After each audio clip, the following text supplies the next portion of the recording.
It's Cashman Wright, and today I'm going to talk about social networking usage in the classroom. Is it a good or a bad thing?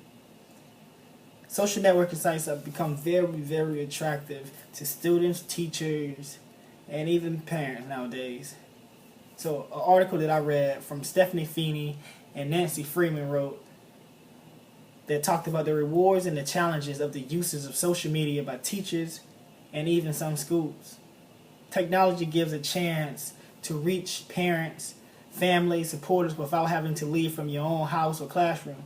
You have some schools with Facebook pages, Instagram pages where they build relationships and gain popularity in the community.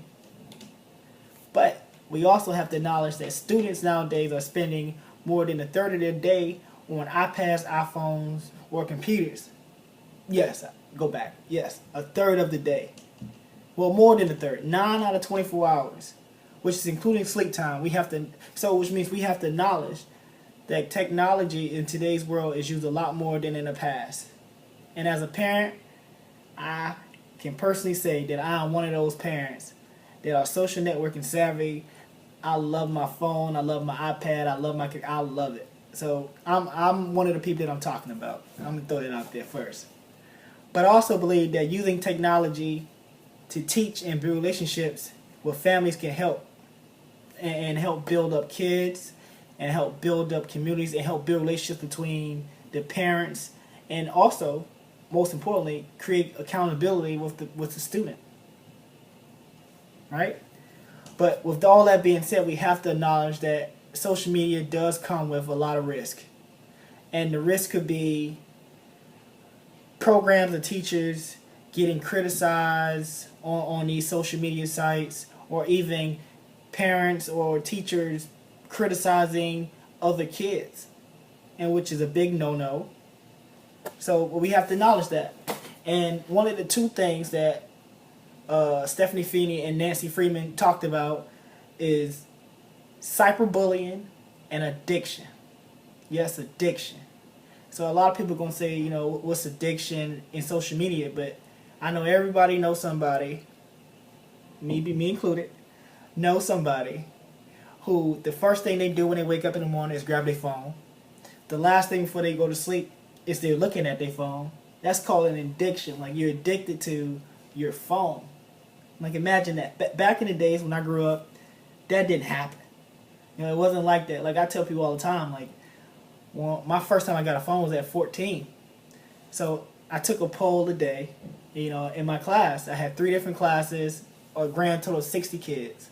And I asked them, I said, well, how many kids in here have either their own phone, their own personal phone, personal iPad, or personal computer? And to my surprise, 55 out of 60 kids rose their hand. Can you imagine that? Now, let's go backwards. I teach 4th through 6th graders. So nobody that I asked this question was over the age of 11. Yes, 11. So kids nowadays are using technology are at a whole nother rate. Like, I know there's kids that don't understand how to do certain work that comes in books, but you put a phone in front of them and they can understand exactly how I get to Internet Explorer. And my thing to them is, well, how can you read that if you can't read this? But I'm learning, and that's what I'm trying to teach, and that's what I want to change, is that kids are learning more and learning faster from social medias and their phones and gadgets like that than ever before. But I believe we can take it to another level. We can develop a plan where parents and teachers can have convos as easy as group messaging. And I know everybody nowadays know what group messaging is. So imagine if we could get group messaging between parents and teachers, where we can hold the student accountable, but we understand, okay, this is what you're supposed to be doing. We don't have to send letters. We don't have to wait for an email to come out. We can get direct to the teacher, direct to the parent, which can refuse a lot of different things and help situations. And that's my take on it. I believe that social networking usage is a good thing.